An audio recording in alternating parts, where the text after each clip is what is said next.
কয় বছর বয়স? ছেলে ছুঁয়ে আসলেন, এটা কেমন দেখাচ্ছে না?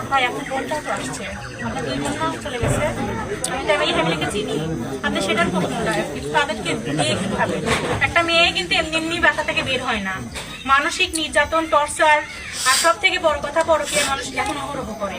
আপনার 2 বোনও গেছে, আপনি সেটা জানেন। আপনি একজন সাংবাদিক হলে আমি মানে দুজনকে চিনি, দুজনই বিজনেস। আপনি যে স্টাইলে আইছেন, ছেলে রাজি না, বাড়িতে এসে অনশন করতেছেন।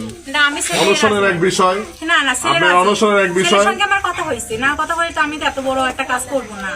আপনি তো বলতে পারেন না। আমি কি বলছি আপনাকে? আমি প্রশ্ন করতেছি, আপনি কথা বলতে চাইলেন, সেই জন্য আমি আসছি। আপনি কথা ঘুরাচ্ছেন কেন? পজিটিভ না নেগেটিভ চান আপনি? পজিটিভ আমিও চাচ্ছি, তাহলে আপনি নেগেটিভ কথা কেন বলতেছেন?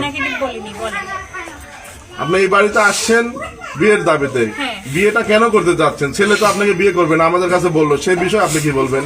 না, সে বিয়ে করবে না কেন? সে আমাকে বলছে, সবার সামনে বলছে। আমার জবানবন্দি একটু আগে থানায় নিয়ে যাওয়া হয়েছে। সে দিছে, বিধায় আমি আসছি, না দিলে তো আমি আসতাম না। তো আমাকে বলছে আসতে, আমি আসছি। ছেলে আমাদের কাছে বললো যে এখন বলতেই পারে আমার সাথে কোনো সম্পর্ক নাই। না, আমার কাছে ডকুমেন্ট আছে। এই কই বলছে না? বলতেই পারে সে। এখন তো আমি তো অস্বীকার করি। একটা মেয়ে কিভাবে উঠে আসে একটা ছেলের বাসায়? আর কারো বাসায় তো গেলাম না আমি।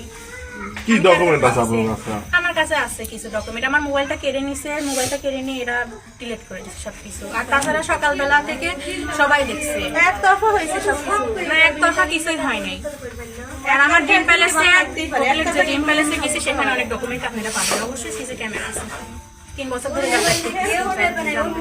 সিসি ক্যামেরা একটা হোটেলে বা যে কোনো সিসি ক্যামেরা 10 থেকে 15 দিন থাকে।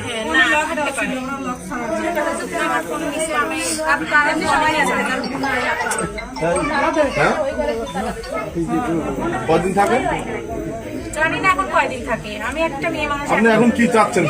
বিয়ে করতে চাচ্ছি, ও বিয়ে করতে চাইছে, সংসার করতে চাইছে। কোনো মানে আইন মাইন কোনো কিছু মানে না। ও সংসার করতে চাইছে, আমি সংসার করতে। সকালবেলা থেকে পর্যন্ত তো ছেলের দাবি হয় না। আমি সকালবেলা আসছি। সকালবেলা কয়টার দিকে? 10টায়। আপনার মোবাইল কি তারা মোবাইল নিয়ে নিয়েছিল, রিসেট দিছে। মোবাইল নিয়ে গেছে? জোর করে মোবাইল নিয়েছে, আমাকে জোর করে ঘর থেকে বের করে এখানে টেনে নিয়ে আসছে। আমি ঘরে সকালবেলা যারা আসছিল তারা বলছে ঘর থেকে যেন বের না করে। ওরা আমাকে জোর করে ঘর থেকে বের করে আমার মোবাইল রিসেট দিছে। আপনার নাম কি? আমার নাম জ্যোতি। স্বামীর নাম কি? মোহাম্মদ রহমান।